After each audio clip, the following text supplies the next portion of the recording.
So not even 1 week has passed since I discussed this Israel-Iran conflict with Abhijit. In that, Trump bombed Iran. Trump dropped an F-bomb on a press conference. Trump unilaterally declared ceasefire. Iran match fixing bombed a US base in Qatar. Have I missed anything else? Oh, and BB's been summoned for a trial, and this one's put out a major defense of. Uh,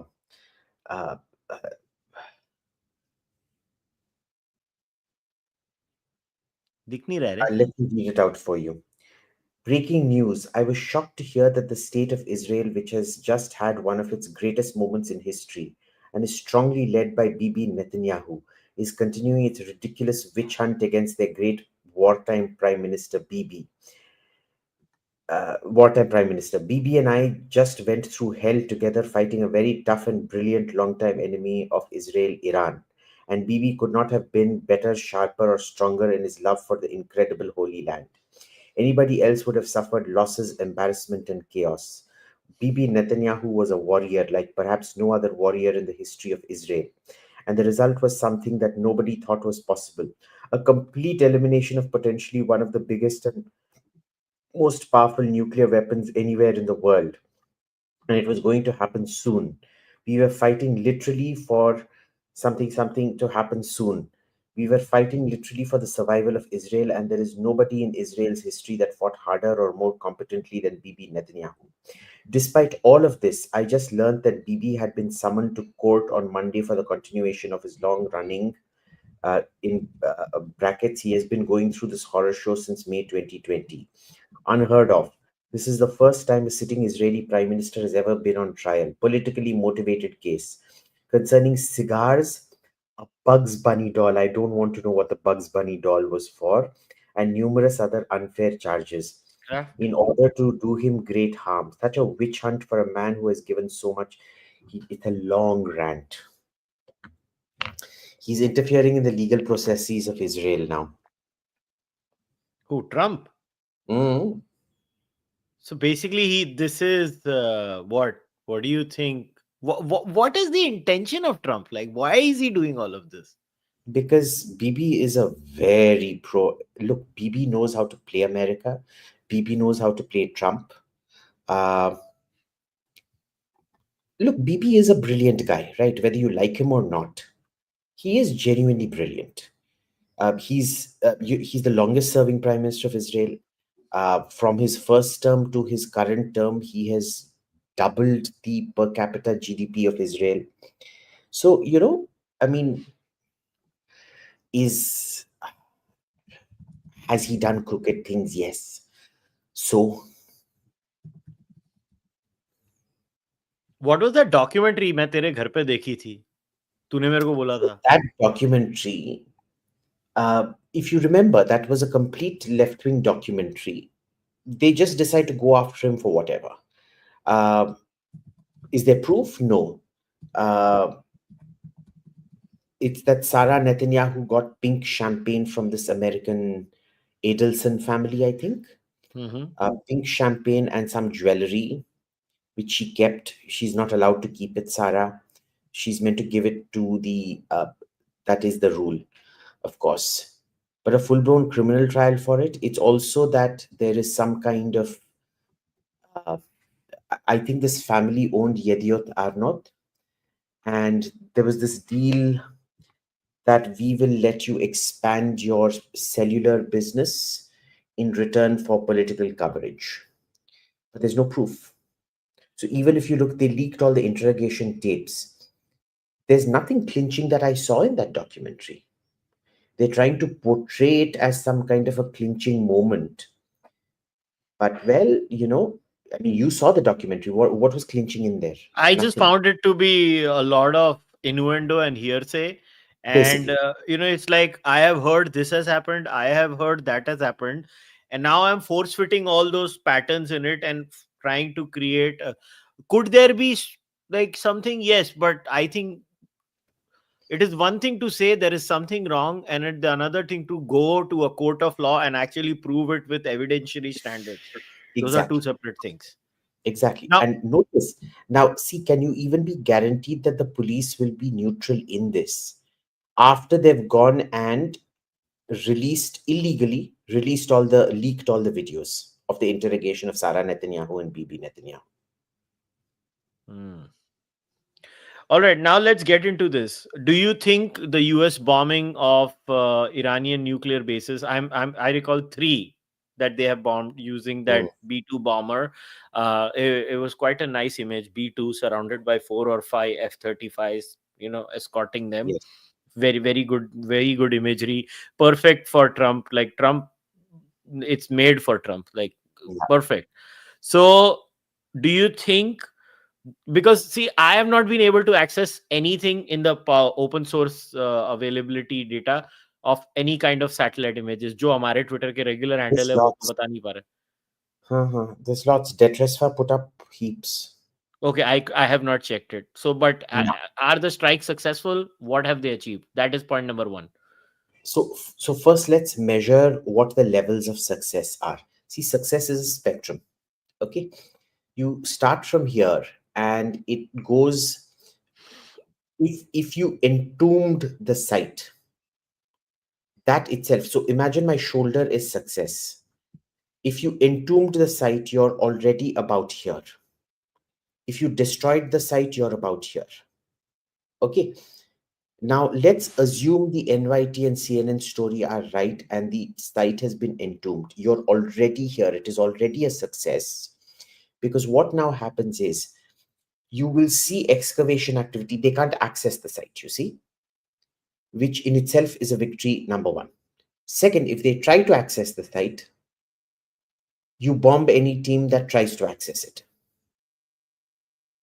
So, had you destroyed it, you would not have to bomb. Had you uh, entombed it, you do have to bomb.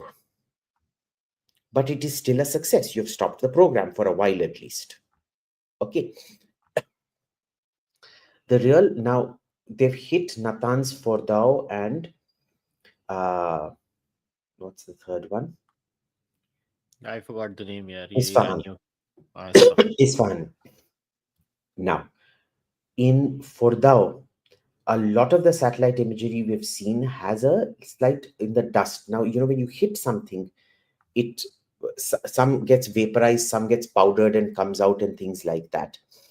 And we've seen a blue tinge. There's almost certainly some kind of blue tinge is a trademark sign of क्या कहते हैं radioactivity. Radioactive leak. But also remember, Iranians love the color blue. So they paint all kinds of things that shouldn't be painted blue as blue. Now, there are two explanations. One is that it is radioactive. The second is it's something painted blue. I doubt it's something painted blue. This is usually the classic telltale sign of uranium hexafluoride. So, when uranium, which is a metal, needs to be refined, you convert it to uranium hexafluoride gas, and the gas is passed through these centrifuges, which work exactly. I don't know how many of you have centrifugal juicers at home or salad spinners where you wash salad leaves, put it in there and draw that string or rotate that this thing. It literally creates centrifugal force where all the water, it actually dries it very, very quickly. So that's basically the process.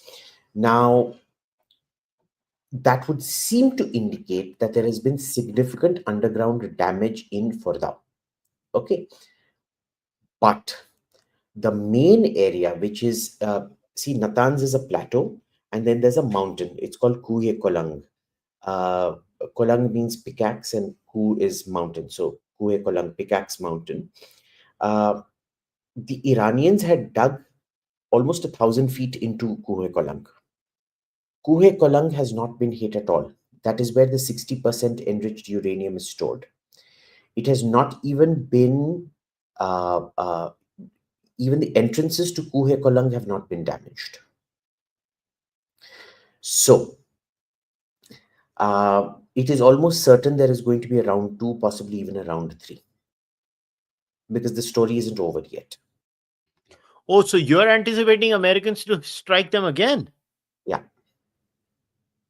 But isn't the was that's not what it seems from what Trump has been saying. I think it's a done deal, the one and done kind of a situation. If they don't touch the uranium, if they decide to go ahead and extract the uranium from Kohe Kalang, or decide to start, building new access tunnels to what was most probably destroyed under Fordow, uh, the Israelis and the Americans will go in again. Okay, so Listen, what? Trump says things and then he does a U-turn on them, right? Yeah, वो तो Trump है. मतलब. So So so what is this entire thing where they have gone ahead and struck that Qatar base of America? I mean, Trump himself said it was beautiful. They told us before. We, I mean, ये क्या है? ये किस किस्म की बेशर्मी है यार? so coordinated strikes, generally, everybody went after Jaishankar for this, for saying we told the Pakistanis we were going to hit your bases. This is what responsible nuclear countries do. They inform each other that we're going to hit, you better be careful. Of course, in this case, Iran wasn't being terribly responsible or anything. It was just that in this case, it was totally staged. We're going to carry out a symbolic strike and say we've struck terror into your heart. Only people like Arfa and Ravish would believe Iran won, but it's meant for people like Ravish and Arfa. Hmm. So I don't understand, like, what? Why would Israel want this to stop? Just like why would India would have wanted I don't to think halt Israel wanted Operation this to Sindur? stop. I don't think Israel wanted this to stop. The issue is, you can only carry this out when you've got unfettered support from America. Uh, Clearly, that window was running out because Trump has decided he is the one who will decide when things start and when things end, be it between India, Pakistan, be it between Israel, Iran. Uh, he's definitely trying between Russia and Ukraine. So, uh, is the job over? No. Is there going to be a round two? Almost certainly. Okay. So when do you anticipate this round to start? Like you're saying that they're gonna wait for a few years, then once in a few May not years. be a few years, Kushal. They might even start in a few weeks. See, the basically the bombardment starts the moment the Iranians start trying to access all their bombed out facilities. Okay. So from what last I checked, I think 30 Iranian generals were eliminated in this 12-day war. 30. Mm. So It's 29 generals. The list has कितने? been released. 29. 29. Okay.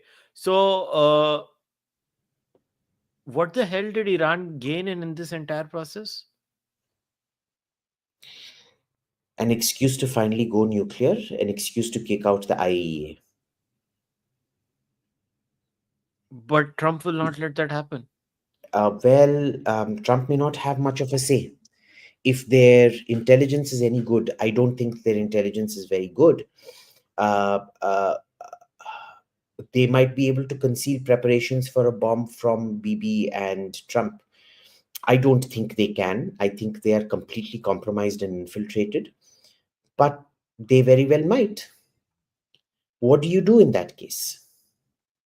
They might test it in another country. Did you see that post by Dmitry Medvedev that I sent you, the Yes, former yes. president of Russia? He's basically indicating that they're going to start gifting nukes to Iran. Think about it. It's actually very logical. They'll turn to the Americans and say, uh, you have two options. One is you cut off all aid to Ukraine, put the screws on NATO to cut off aid on Ukraine, give us Ukraine, or Tehran gets the bomb. What do you want? What do you think the Americans are going to choose?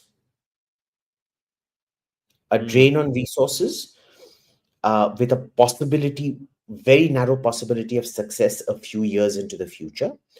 Or are they going to choose Israel, which is a proven, demonstrated ally that has intel capabilities that maybe even America can't pull off at the moment? So what we are looking at is eventually Ukraine might get dumped, but then here's the catch: the Europeans may not agree to it. I don't think the Europeans will have a choice in it. You remember the amount of damage the American intel and supply cut off from this thing. See, Europe has deindustrialized very significantly. They retain some core capabilities, but not capabilities across the spectrum. Once you've decided to deindustrialize and have idiots like that, what's that clown? Wife basher fellow? Thomas Piketty, advocate for degrowth,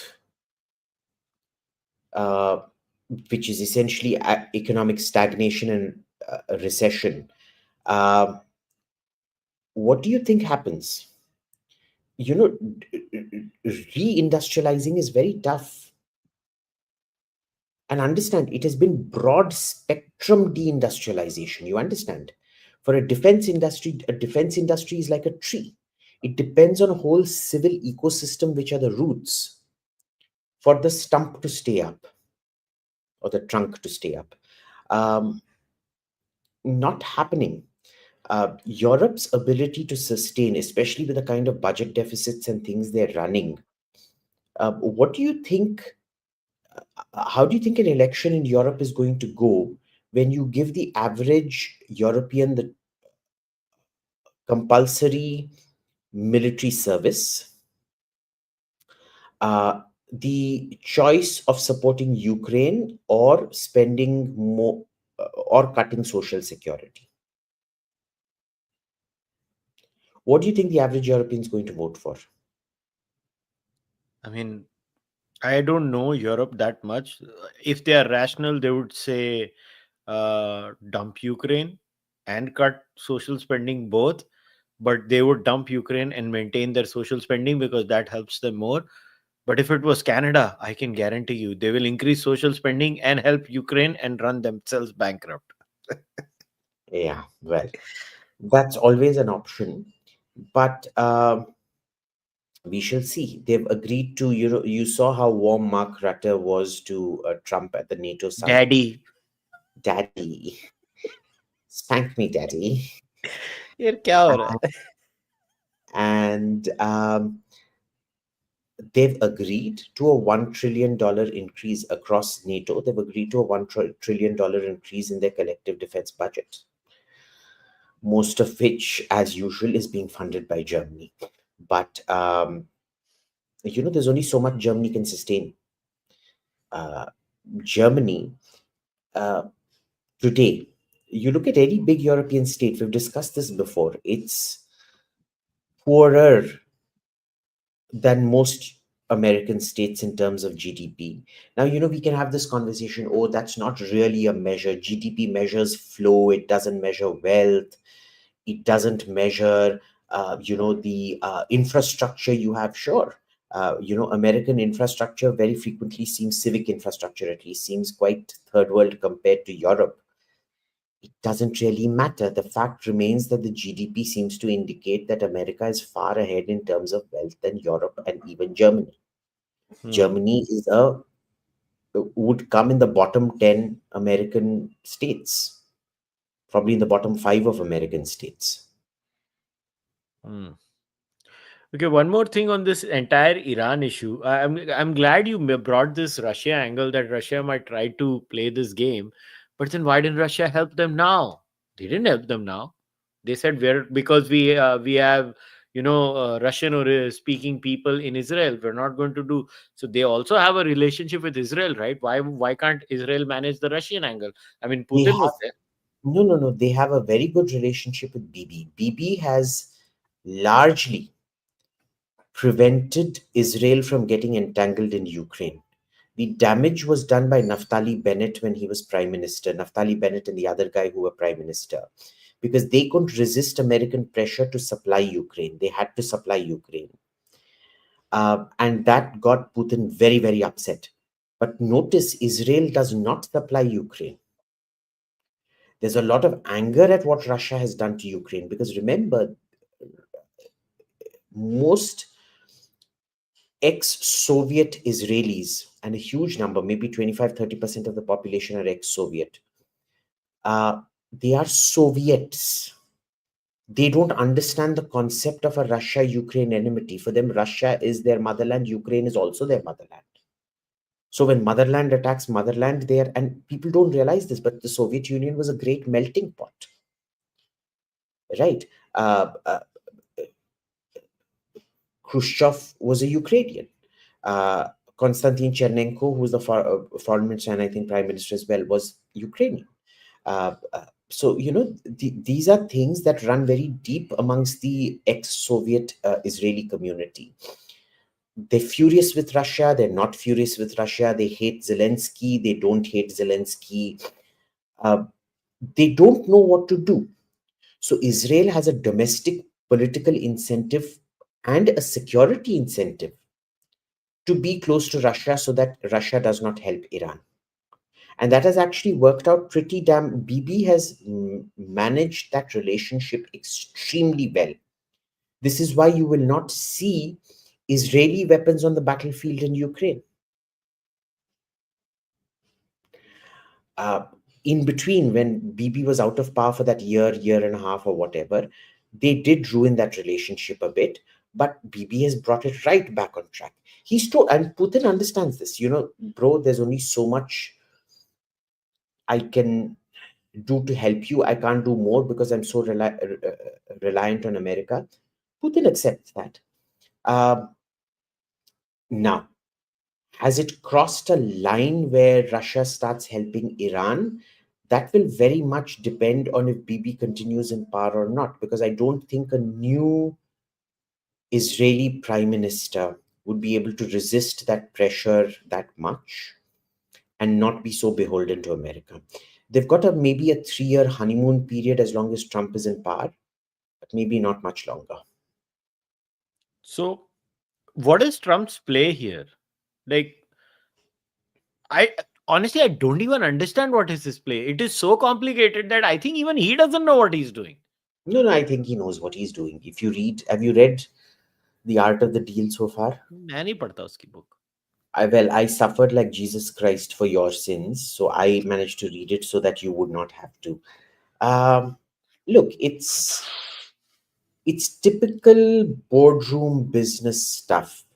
I don't think it extrapolates well to the nation state, but he's extrapolated to the nation state. All right, where you're constantly making deals, breaking deals, making new deals that are more advantageous for you, especially in real estate. He's running America like a real estate company. So if you look at places in Gurgaon, DLF will buy a certain property, they'll dispose of a certain property, they're best friends with you one day, they're not good friends with you the next day, but then they become your best friend on the third day. That's basically what it is. Look, it's not that it's not effective. The question really is, if the other person, see, in business, everybody understands the game. In international relations, the other people do not understand the game. So there is always the prospect that it could go disastrously wrong. But you look, Europe was so opposed to him, they were going to go their own way and things. Mark Rutte essentially gave him a blowjob at the NATO summit. I mean, short of giving Trump a blowjob, how else do you describe the NATO Secretary General's performance?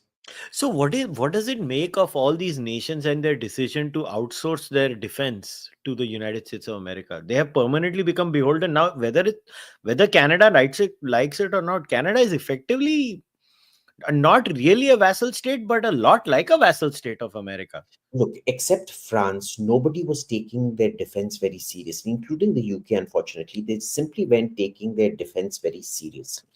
Okay. Even France was only taking the nuclear side and the air force side of things particularly seriously, maybe to some extent the army.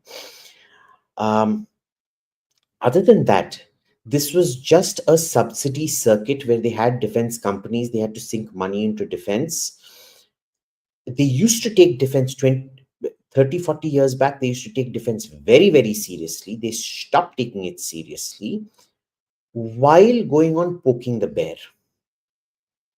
Now, see, when you go into a bear's den and decide to start poking it, you better have some serious ammunition with you. They did not. Now, understand, Europe actually was, and to in certain niche areas is still very capable. The problem is because they run it as a subsidy racket.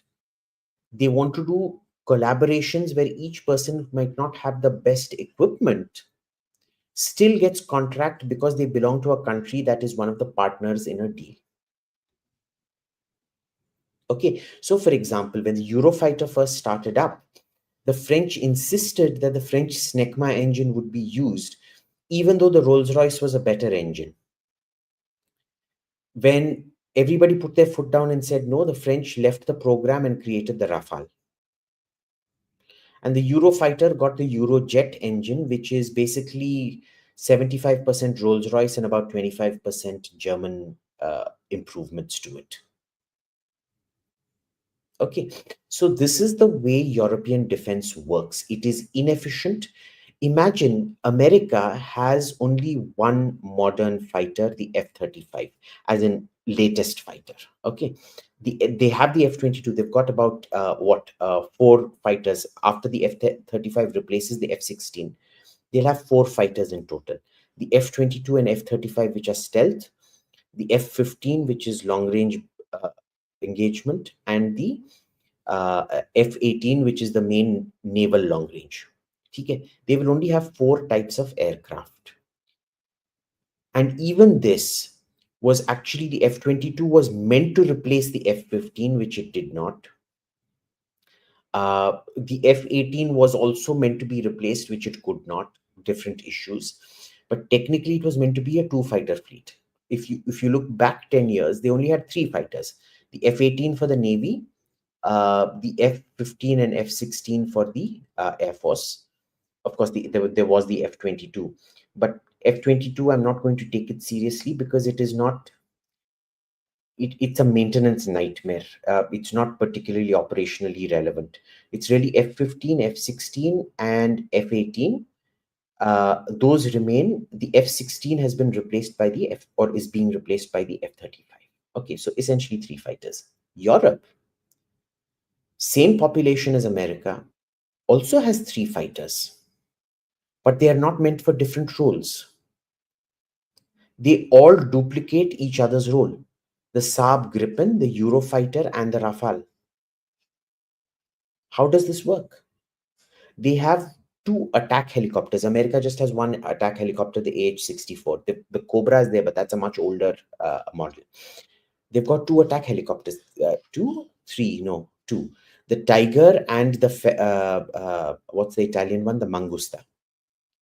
They've got all different, they've got tens of different kinds of frigates, three different three different kinds of submarines, the Spanish SAT, the French Scorpion, the German type, I don't, type 212, 214. Germany itself produces two kinds of submarines. Oh, there's four. There's a Swedish submarine as well. Yeah, I was just about to say Sweden ka bhi hai kya? The A-26.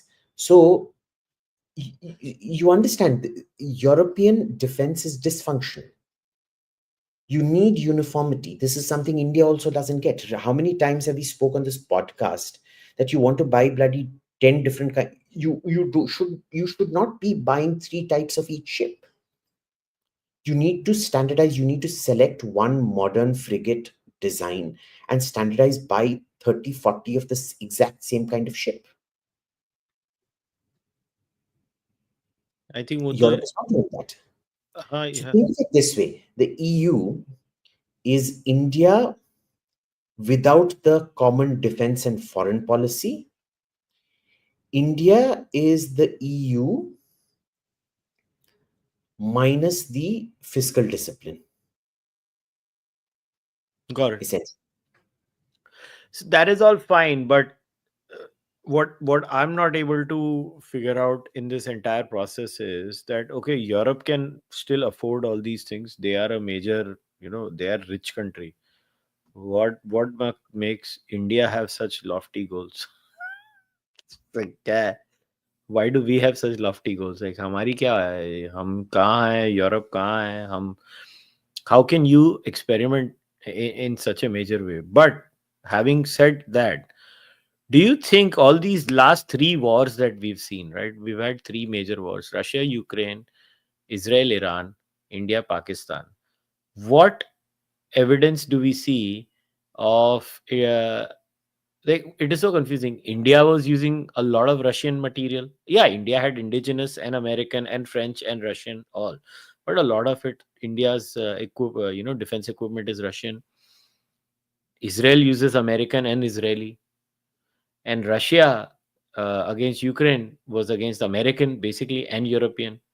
So, what is the net conclusion of which equipment is now ruling the roost globally? Because it has something to do with what you have said. So, look, Western equipment rules the roost if it's used by a first world country. Why is it that Israel uses the F-16 so spectacularly against its neighbors, but Pakistan, which flies the same F-16, cannot? Is it a skills issue? It's an ecosystem and skills issue. Uh, Essentially, an Apple phone in an Apple environment is much more effective than an Apple phone in an Android environment. Even that doesn't describe how complex this is. Essentially, you might have something. Okay, so the laptop I'm talking to you on, right? It doesn't even have a Ethernet in. It's a slim laptop. So it doesn't have an Ethernet cable in. Imagine I had this laptop 30 years back. Is it a world beater? Yes. But what if there is no such thing as Wi-Fi? What if there's only dial-up internet? So I have this revolutionary computer with an M3 chip. But 30 years back, it is completely useless because it can't get onto the internet. Hmm. There is no program called Zoom or StreamYard for us to do video conferencing. Hmm. There is no app ecosystem. I can only do what 30-year-old computers could do. Not even that, because it does not have a little port for dial-up internet. And it doesn't even know what the hell dial-up internet is. Hmm.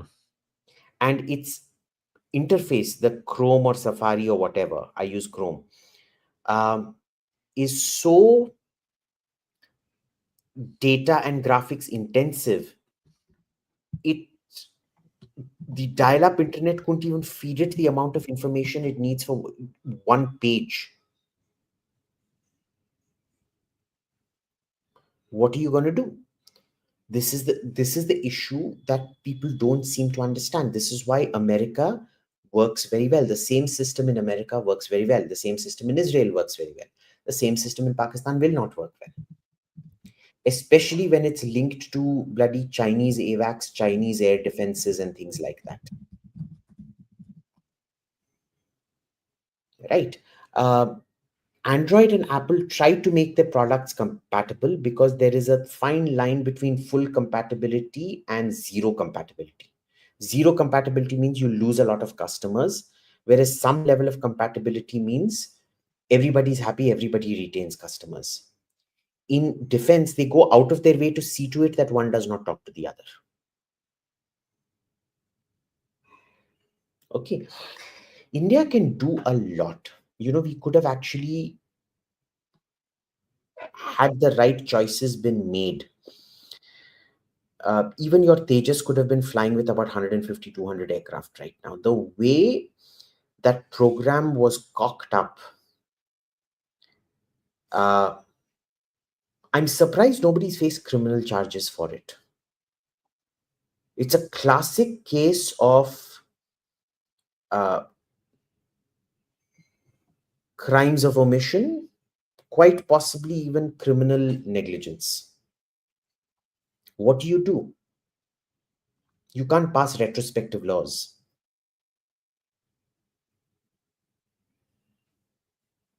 I don't know. I just think in our case, um, most of it is in India is actually people. In my experience of now looking at the government over the last few years is, um, actually people don't realize how much power different departments of government have when it comes to stopping work of the other side. Oh, this I know. See, the power of government isn't to do things, it is to stop things. Yeah. And they So, use it very liberally. oh yes, but all you have to do is make sure one officer writes a comment on a file, and that's You, it. It's done. Kushal, we discussed this on the Sham Sharma show, didn't we? Israel's percentage of trade with China has come down from 12% of GDP to Yes, 1% of yes. GDP. और हम लोग कुछ नहीं 1%. कर रहे. From 12% to 1%. All those companies were ordered to shift manufacturing to India. Not one ultimately came to India thanks to the government. Not one. यार ये लोगों को गुजरात लेके जाना चाहिए. गुजरात में फिर भी काम हो जाएगा. तमिलनाडु में भी एक्चुअली इंडस्ट्रियल इकोसिस्टम है. प्रॉब्लम Actually, क्या Tamil होती है? Nadu isn't doing that well. See, the problem is because they were out of power for 10 years, the between the son-in-law and the son, the competition for gaining more resources is so rapine. Uh, uh, they are milking the system more than is sustainable. पर India में industrial ecosystem तो यहाँ महाराष्ट्र, गुजरात, तमिलनाडु में ही है. और you just don't have that level of skill Yeah. in any other state. You want to start, I would always say either go to Maharashtra, Gujarat. People actually don't understand how industrialized Maharashtra is. It is actually the original industrialized state of India. You know, the original industrial state of India was actually West Bengal. वो या वो अभी let's not talk about that. मतलब वो Till the ऐसे सद communists में came. Yeah, yeah. या मतलब वो एकदम पीछे मत जा. The premier stock exchange was not Bombay, it Yeah, was Kolkata. Kolkata. Kolkata, I know. But unfortunately, 1960s and communists happened, and then No, Kolkata got. even before that, Nehru was just as responsible. Huh? The communists just put the icing on the cake. Nehru deindustrialized Bengal before the communists did. Fair enough. Now, it's a last 10-15 minutes. I want to focus on now what, as far as Israel, Iran, and America and all this drama is concerned. Trump has, I think, now 14 or 15 times said he is the reason for the peace between India and Pakistan. It's unbelievable how he can just go on saying the same thing. इतना बेशरम है ना. मेरा inspirational बेशर्मी है ये Trump की कि इंडिया उसको सुना रही है उसके पास भी चल लगा हुआ है भाई हमारा. वो बोल ही जा रहा है. So now where does India go, and like from an Operation Sindoor perspective and from an Israeli perspective, like what is the road ahead from India's perspective? Well, from India's perspective, we did Trump a favor by stopping it for Israel. Hmm. That said, just want to point out we achieved our war goals on day one. On the night of the 6th, when we bombed those terror facilities, we achieved our war goals in its entirety. I think we need to understand all these clowns are saying, why didn't you take Rahor? Why did you stop on day 3? The new doctrine is very, very clear. One, nuclear blackmail will not work. Two, and this was the trap embedded on the 6th, where we told them we're only hitting terror targets. You have an off ramp, take it. They did not, they chose to attack us. And now they are permanently linked. They don't realize the trap they walked into, where now it is not going to be dehyphenated. Terror in Pakistan will not be dehyphenated. All terror emanating from Pakistan will be treated as attacks by the Pakistani state. We are no longer going to hold LET or Hizbul Mujahideen responsible. The Pakistani military and state are going to be responsible. There's a huge shift in doctrine. People don't seem to get this. The third is there is no longer ambiguity about if India will hit back. If there is terror in India, Pakistani state targets, military targets will be hit. There is no ambiguity about if it will happen, it is when it will happen, and they will be hit hard in great mass, in great numbers over several days. So, what we're doing finally, before our strategy was absorbing costs, absorbing the cost of a counterinsurgency strategy, absorbing the cost of the security, etc., etc. We have now shifted to a strategy of imposing costs on Pakistan, where every terror attack is going to cost you one command center, a few F-16 or JF-17 fighters, maybe a few AWACS aircraft. Which I think is a much better scenario It for is, us. because see, we can absorb the costs. They can't absorb the costs. Hmm. Before, we weren't imposing costs on them. Now we are imposing costs on them. Fair enough. See, now Now, understand, Mukesh Ambani can absorb the costs. The beggar outside Mukesh Ambani's house cannot absorb costs. 100 rupees isn't even, one cup of tea in the Ambani household. That Antilla place is managed by Oberoi. And I've never seen an Oberoi hotel that sells tea for under 500 rupees. 500 रुपए की ही चाय होती है उधर और उसके नीचे नहीं होती. But if you charge even 1/5 of that 100 rupees to a beggar for begging outside your house, for the right to beg outside your house, it's a cost he can't pay, poor chap. Not that Pakistan's a poor chap, but they are beggars. Yeah. Chal, now I'll take questions and we'll wrap up. Any comment on the news of sanctions on China, India for buying Russian oil? What can India do? Status of Chabahar, INS, TC. क्या लोग बात कर रहे हैं? India ने 60% अपना तेल US और रशिया से लिया है लास्ट मंथ जून में. So this is Lindsey Graham's thing. It is not something serious. तुम जाओ. It's मेरे को थोड़ा ठंडा पानी दे दो. It's Lindsey Graham has come up with that proposal. That doesn't mean Trump is going to go ahead with it. Okay. China, they will definitely try to screw over. In India's case also, it might be naam ke vaste screwing over for 2-3 days, and Trump will give a waiver and things like that. So I think as far as Trump is concerned, you don't have to be too worried, because you can always flip him around at any time you want. Okay. The question is, have advanced warning of when he is going to flip. The second thing here is, bring up the question again.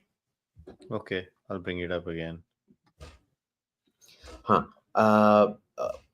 Status of Chabahar. Chabahar has not gone anywhere for the longest time. It is not going to go anywhere for a very long time. Okay, because all you need is a slight warming of relations between Iran and the West. And whatever they let you do, whatever little minuscule stuff that they let you do. We thought Chabahar was our big route to supplying Afghanistan. We have never been able to. They have always held it back and not allowed us to supply them the way we want to supply them. And as I've said before, the Taliban are highly secular, progressive feminists who have a very, global vision. They are not parochialists. They, in fact, have, I would rate their vision for global peace the same as Rabindranath Tagore or Jawaharlal Nehru. The Taliban are just Nehruvians with guns. Yeah. The next question we have answered, ceasefire ka. Our foreign policy is to play China and Russia against each other, but it looks like they're getting closer. What is this closeness threshold? If they cross this threshold, what is your plan? Are we there? It's a nightmare scenario. We've been trying very hard, but you see, the problem is when you're not an industrial country, you can't compete with China in absorbing their commodities. They have huge quantities of rare earths. They have huge quantities of diamonds, gold, this and that, whatnot. But those, we can't, even Surat can't process those diamonds because Russia doesn't make gem quality diamonds. Russia has industrial diamonds, which are very low value. They're all colored diamonds. So, diamonds are mostly used for polishing granite and things like that. All that polished granite, the main cost of it is the diamond polishing. So, and you can get a 10 carat Russian diamond for very cheap. It's just that it's a black, brown, dirty diamond. You won't even want to wear it. It looks like it's fossilized shit, basically. Right? So you don't have the industrial capacity to absorb their commodities. Hmm. Their weapons are obsolete. Hmm. What are you going to do? Hmm. Are we closer to the UNSC seat? Somebody has asked. No. No, bro, not in my lifetime. I don't know how old you are, but maybe in your lifetime, but not in mine. Hmm. Can we secure oil supply for ourselves if Hormuz gets blockaded by either Iran or America? Yeah. Look, we have an extremely diverse supply of oil. Uh, uh, there are lots of sources of oil. We buy a lot of oil from America, by the way, Yeah. shale oil and things like that. Uh, we we have huge oil concessions in Russia, Sakhalin, which we get oil from. So no, that's not a problem for us. And we also have a lot of price protection arrangements on Russian oil, Hmm. which is that it will be sold to us at a steady rate, irrespective of global market prices, because we've committed to purchasing a certain amount of oil. So you block the Hormuz, we'll get our oil wherever we need to. Hmm. Has Trump lost the plot? He is only interested in enriching himself. I won't say he's lost the plot. My honest answer is I think Trump's Machiavellian abilities are overrated, and Trump's erratic thing is also overrated. Like I said, he's neither erratic nor lost it. He's trying to apply what he knows in the business world to the um, diplomatic world. Okay, In some cases, it works. In some cases, it doesn't work. It's trial and error. I quite enjoy it because मेरा धंधा इससे चलता है. very good. It Salah. it there can be no pest exterminator without a pest. Hmm. So for a strategic analyst, this guy's a dream come true, bro. Say good things about him. I say a prayer for him. After MBS, the only person I pray for every day is Trump. Acha, this is a response to something you commented. True that India can afford the afford to absorb cost in war, but what about the opportunity cost? Too much on the line for us. Is defensive offense the way? Good question. So here's the thing. What was the cost of absorbing the counterinsurgency strategy waiting for them to attack us? It was much higher. This is, in fact, both lower cost and lower opportunity cost, because you're not taking the cost of, you are going to keep lowering the cost of counterintelligence, counterterrorism, and all of that. You're saying that basically the costs are now going to be imposed on Pakistan. We don't care what the attack is. We will give no proof. We will hold you responsible and we will bomb you. Yeah, not only that, people don't realize when you have better security apparatus.